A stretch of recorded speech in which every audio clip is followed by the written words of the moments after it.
예, 우리나라 축구대표팀이 잠시 후인 저녁 8시에 중국과 2018 러시아 월드컵 최종 예선 첫 번째 경기를 시작합니다. 경기가 시작하기도 전에 응원전이 뜨거운데요.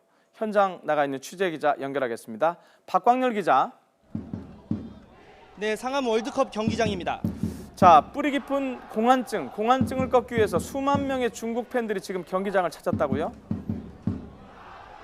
네, 오후 5시를 조금 넘긴 시각부터 중국 팬들이 경기장 안으로 들어가기 시작했는데요. 지금도 시내 곳곳에서 관광을 마친 중국 팬들이 이곳 남측 출입구에 모여 북새통을 이루고 있습니다.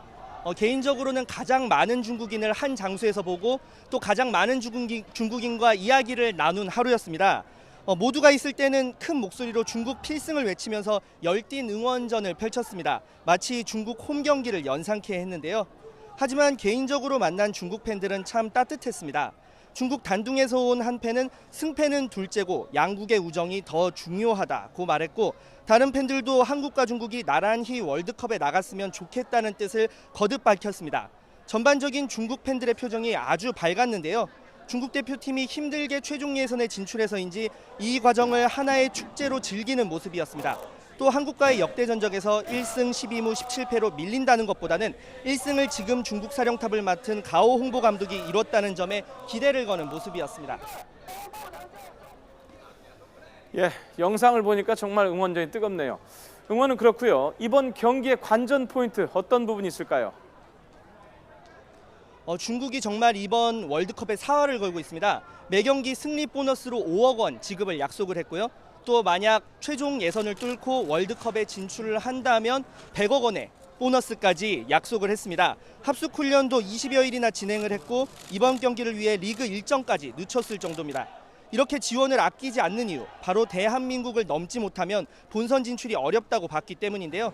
지난 1978년 이후 역대 전적이 1승 12무 17패에 그치고 있습니다. 하지만 이번에야말로 한국 원정에서 반란을 일으키겠다는 의지를 숨기지 않고 있는데요. 이번 경기가 원정 경기이다 보니 중국 입장에서는 수비적으로 나오면서 역습을 노릴 것으로 보입니다. 중국이 자신들의 무딘 창을 얼마나 갈고 닦았느냐가 관건인데요. 중국 프로축구인 슈퍼리그에서 막대한 비용을 투자해 세계적인 공격수를 수입하다 보니 자국 선수들이 최전방 공격수를 기피하고 결국 대표팀은 뛰어난 공격수가 없어 골머리를 앓고 있습니다. 그 점을 이번 경기에서 어떻게 보완하느냐가 과제인데요. 더구나 우리 수비수 상당수는 중국 리그에서 뛰고 있습니다. 그래서 중국 공격수들의 허점을 더 잘 알고 있습니다. 물론 역으로 상대 공격수들도 우리 수비수들의 특징이나 습관 등을 잘 알고 있는 만큼 흥미로운 승부가 예상됩니다. 반대로 우리는 해외파 공격수들의 발끝에 기대를 걸어야 합니다. 손흥민, 구자철, 황희찬 등 공격의 주축을 담당할 유럽파 스타들이 중국의 밀집 수비를 어떻게 뚫어내고 득점에 성공할지 관심인데요. 수비적으로 나오는 팀을 상대로 선취골이 늦게 터지면 나올 수 있는 최악의 경우를 지난 리우올림픽 온두라스전이 보여줬습니다.